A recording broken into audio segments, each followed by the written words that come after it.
Today we will talk about XRP and its potential adoption in China with the eHKD, which is the Hong Kong dollars, and how that is already happening right now. And I'll also touch on the importance of the US having regulatory clarity for crypto and what Mr. Garlinghouse thinks about that, as well as I comment on his uh, opinions and his pretty interesting thoughts from his experience. So, from Mr. Man XRP, there are tweets after this, but it is showing insight into Web3 adoption, the eHKD, and XRP in China, which I don't know if it's politically correct to say that Hong Kong is China, but let's just call it that for the sake of this conversation. We know that XRP will be used to settle payments, go down a rabbit hole. Well, I do that a lot. I don't have to be told. Hong Kong settles 2.82 trillion HKD, which is equal to about 361 billion USD. So it's a pretty big number, even if it's not as large as the 1.7 quadrillion in the real world asset tokenization video I just did that talks about XRP as well. About half of that 2.82 trillion HKD will be used very soon for that CBDC, according to the Hong Kong Monetary Authority, the HKMA. I think that's right. So let's actually have him explain it here. The next one is to use a eHKD to perhaps settle some of the transaction on the Web3 space. Today, you can't really do it. Like, you have to rely on stablecoin to do all the on-ramping and off-ramping activities. And in Hong Kong, the government has issued a policy statement last year to really push to develop our Web3 ecosystem in Hong Kong. So a eHKD can potentially be like a more efficient and direct settlement instrument for all these kind of Web3 activities. And it can provide also price stability and also confidence that would be needed to empower other kind of financial innovations. Okay, and we move on to the next one. So, according to the Management School of Business and Management, according to the School of Business and Management of the Hong Kong University of Science and Technology, that's a long name, on October 24th, they announced that the findings from its recent survey showed that about half of Hong Kong's population would or will use the eHKD. And that's about 7.5 million people, which means that according to this, about 3.75 million people are prepared to actually transact with this CBDC, which has an article here, and it shows that right here, which is the actual population. Okay, and I saw an interesting comment. This guy is apparently from Hong Kong and says that they are tech savvy and they quickly adopt new tech much quicker than here in the Western civilizations. And I can express a couple of opinions on that.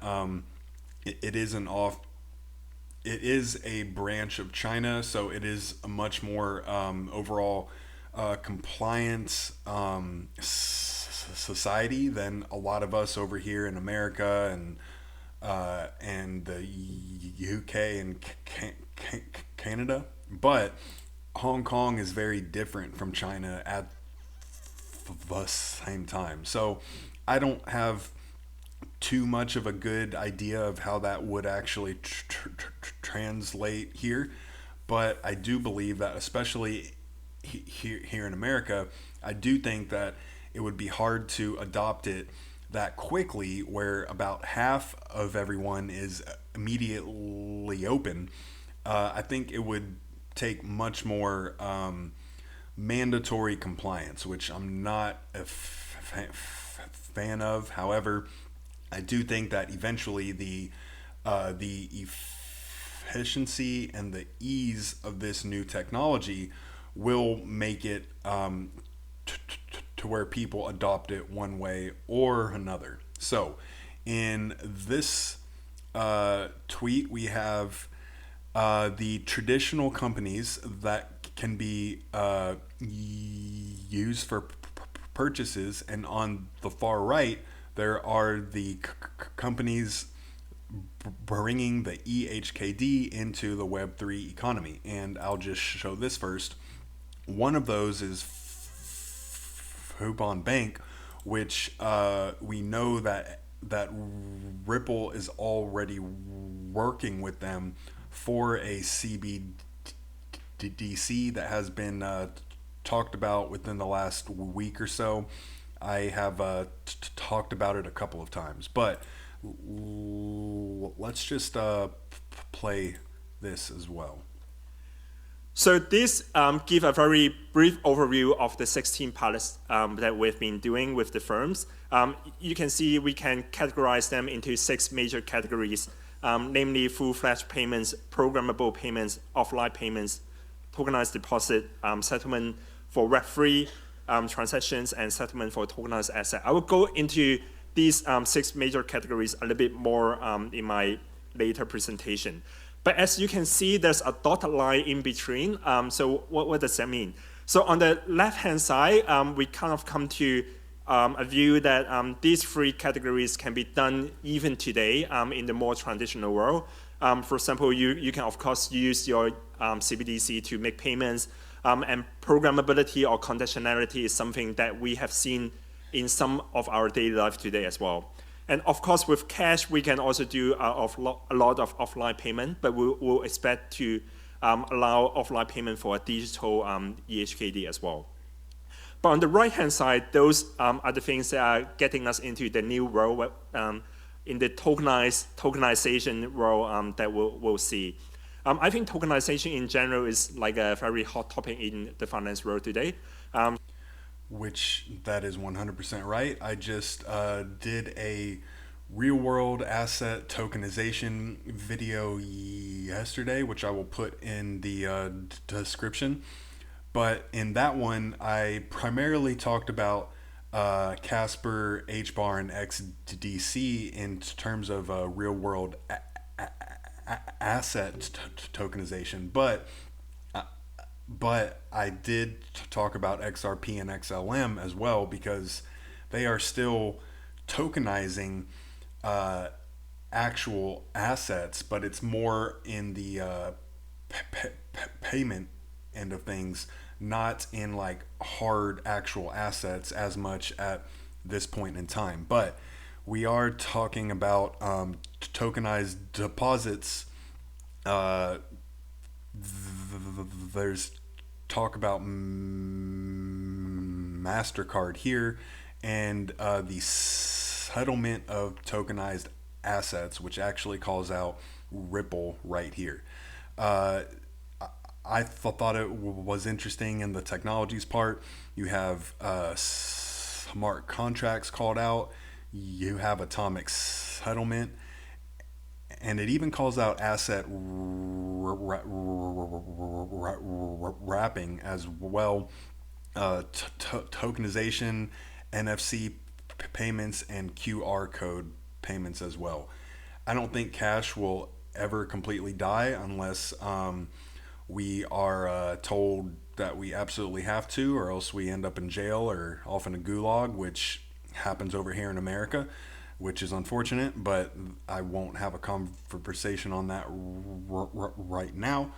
But we are moving this way and much faster in the East than we are in the West, and particularly here in America. Um, so that was really it on that thread there. But I did want to just say that the XRPL, if Ripple is designing and testing an eHKD, then it is a CBDC that would have to operate on the XRPL one way or another. And that means that all of those transactions would require the actual XRP asset to be used in those transactions. And the more uh, value that comes on to that chain, even if it is a private XRPL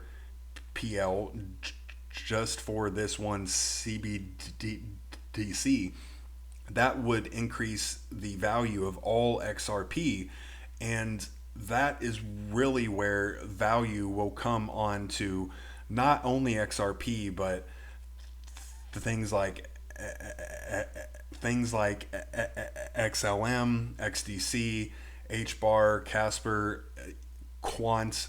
That is where all of the value actually comes from. It's not that the token itself is inherently valuable. It's that once you're tokenizing things with that token that have a lot of value, then that is where we get the price increases, which I think is probably obvious, but it's an off day, and I think everyone can tell just off of my speech. So I hope everyone is playing at this at 1.75x, how I always suggest. So I did want to just show how much the rest of the world actually invests here in the U.S. and how much the U.S. invests in the rest of the world. And I am making this point because I understand that we don't need U.S. regulatory clarity for crypto to do very well. However, when we are talking about involving large enterprises and financial institutions, we need regulatory clarity before the investments in U.S. assets, in my opinion, can really take off and explode. And it's important because the U.S. direct investment in the rest of the world is 6.58 trillion. The investment in the U.S. by the rest of the world is 5.25 trillion. So what that tells me is that everyone wants to invest in us, and we still invest in everyone else, obviously. But our economy and our more innovative culture compared to a lot of other countries on earth, it is kind of inherently more valuable in a lot of ways. And I'm not saying that we don't have our own issues, which we have a lot of them, especially in relations to our economy. But everyone wants to invest in the US. And that is really important because, yes, I think that crypto can do very well without having US regulatory clarity for a long time, which I don't think that will get things probably anytime soon. I know that Congress is beginning to actually talk about things more, but that doesn't really mean much in my opinion. They have been talking about doing away with daylight savings time for how long now, and that can't even work. So I'm not really too interested in it until it's actually passed in the House and in the Senate as well. For now, it is a way to get engagement and attention. So I do want to comment on this clip by Brad Garlinghouse that goes in line with a lot of what I just said, and how he thinks that the U.S. is still extremely hostile against crypto, and that means that U.S. financial institutions and banks won't go live with ODL, which is pretty much XRP. Dialogue. The U.S. used to be looked at as a leader from securities regulation and protecting consumers. I think it's become a political liability. The way the SEC has approached this in the United States, we are looked at here in the U.S. relative to other countries as stuck. We are not leading, and even worse, it's just kind of looked at. The other countries are absolutely leading. The UK, I mean, I happen to be going to the UAE later today, but I could name 5 or 6 countries, Japan, even Australia, Switzerland, Singapore. I mean, these are all countries that are leading. And by virtue. And I 100% agree with that. In a lot of ways, the US runs the economy of Earth just because of the predominance of our currency. And even though I can argue that that is beginning to actually change, a lot of other countries' economies are far worse than ours is right now. So compared to most of the rest of the world, we are still, I guess, for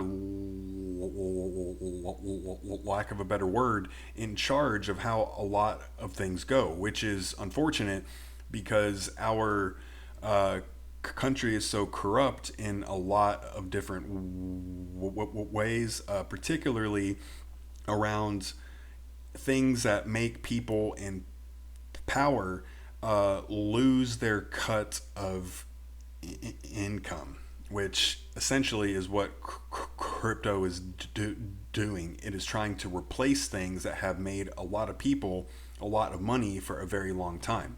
And with all of the connections to the government, that causes a problem and it holds us back. Virtue of that, you're seeing capital investment, you're seeing entrepreneurs set up shop in those countries because the rules are clear. I want to come back to that rest of the world versus the U.S. point, but just to clarify something quickly, because you just said you'll take it to the Supreme Court if you have to. You will ride this out, fight it in the court until it is done if the SEC appeals. There's no chance that you would end up settling in some way. Well, that's a slightly different question. I mean, look. Which that response there is interesting because he appears extremely calm and confident. So just keep that in mind. We've talked a little bit about this publicly now. I was offered the ability to settle prior to they didn't just sue Ripple, they sued me. Yes. And they sued dropped Larson. that now, right? That has all been all dropped with prejudice. And so, look, that feels really good. Asterisk. It feels like, how did we end up here? Like, what you sued me as if it was clear I had to knowingly know that XRP was a security and act recklessly to not know. Again, people here in the law know more about this than I do, but like, there was no chance they were going to win that. Which we had no laws, no regulatory clarity, and the SEC refused to advise. And they're pushing it the way they did. It just feels like the SEC should be part of the solution.